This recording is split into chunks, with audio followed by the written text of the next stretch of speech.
Good morning to all of my dear students. I hope you all are fine. And today's topic is symptomatic treatment. पिछले class में हमने previous class में पढ़ा था reduce the effect of the diseases, और उसी के आधार पर हम आज ट्रीटमेंट पढ़ेंगे, जिनमें सबसे पहला आता है सिम्टोमेटिक ट्रीटमेंट। इसमें हम सिम्टम्स के आधार पर यानी किसी भी बीमारी के लक्षण के आधार पर इलाज करते हैं। जैसे अगर हम कहीं मतलब हमें कुछ होता है शुरुआत में, तो हम सोचते हैं कि किसी भी मेडिकल स्टोर से दवा ले लेंगे और खा लेंगे, तो हम जाके क्या बताते हैं कि फीवर है, पेन है, स्नीजिंग है, कफिंग है, लूज मोशन है, ये सब है।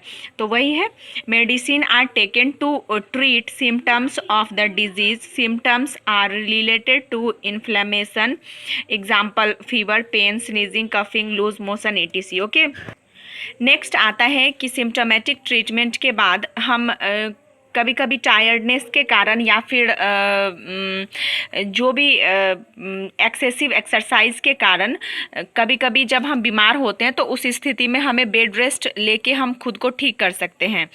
तो बेड रेस्ट भी हमारे ट्रीटमेंट का एक हिस्सा होता है।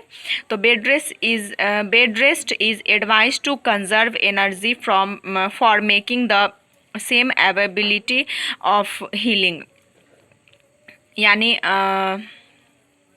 जो हमारे बेड रेस्ट करके हम खुद को हील कर सकते हैं और हम अपना एनर्जी कंजर्व कर सकते हैं। और अब आता है सबसे श्योर इलाज, जिसमें हम माइक्रो ऑर्गेनिज्म, जिसके कारण इन्फेक्शस एजेंट जो होते हैं, माइक्रो ऑर्गेनिज्म जिसके कारण कोई खास तरह की बीमारी उत्पन्न होती है, उसको ही मार देते हैं। तो इस स्थिति में क्या होता है कि हम डॉक्टर के पास जाते हैं और डॉक्टर हमारा चेकअप करते हैं। फिर अगर हमें मलेरिया होता है तो हमें मलेरिया की दवाई मिलती है, टाइफाइड होता है तो टाइफाइड का। इसी तरह अगर हम किसी भी बीमारी से पीड़ित होते हैं, तो मतलब जिस ऑर्गेनिज्म के कारण वो बीमारी हुआ है उसको ख़त्म करने की दवाई दी जाती है और उसके बाद हम क्योर हो जाते हैं। तो इसी में है the infectious agent like bacteria, virus, fungi, helminths and protozoans have some essential biochemicals life processes which are peculiar to their group and not shared with the other groups. These process may be pathway of respiration or synthesis of new substances. Drugs are available which block this process and kill the infectious agent.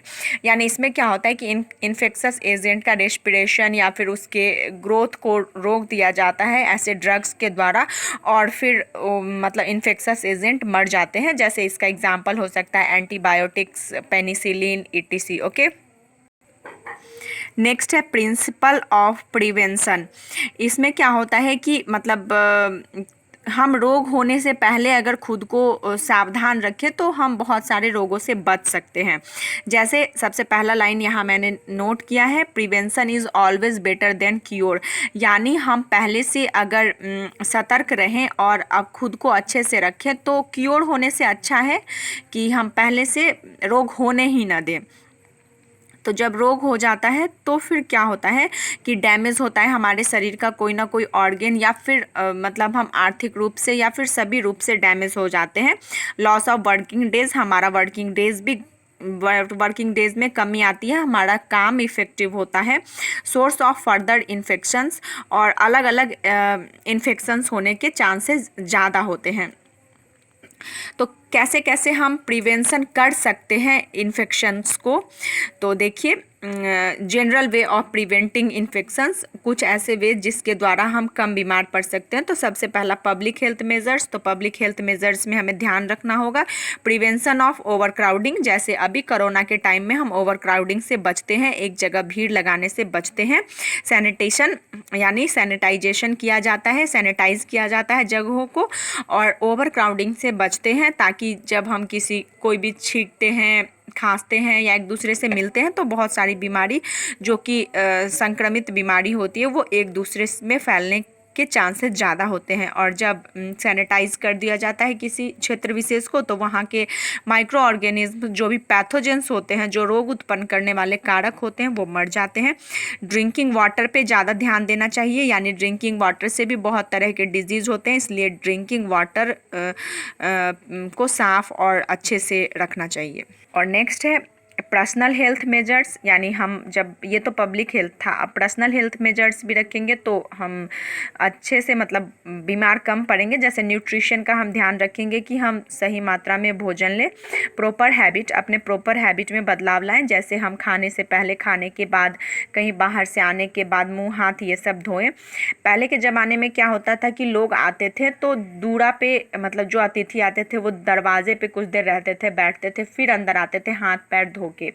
और कोई हमारे घर से कोई भी बाहर आता था तो वो अपना कपड़ा जूता सब बाहर, घर के बाहर निकाल देता था और फिर तब घर आता था हाथ पैर धो के। लेकिन अब ये बदल गया था, तो ये कोरोना आके हम लोग को फिर से ये समझा दिया कि हम लोग के जूते चप्पल हाथ पैर धो के हम घर के अंदर आएँ, कुछ छुएं हाथ पैर धोने के बाद। ओके, तो ये पर्सनल हेल्थ मेजर्स हुआ।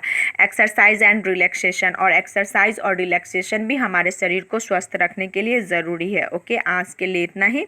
तब तक के लिए आपके लिए होमवर्क है कि आज मैंने जो भी पढ़ा है उसको राइट और लर्न दोनों करें, यानी इनका नोट्स भी बनाएं और लर्न भी करें। Okay, bye bye, stay home, save your life and other, bye.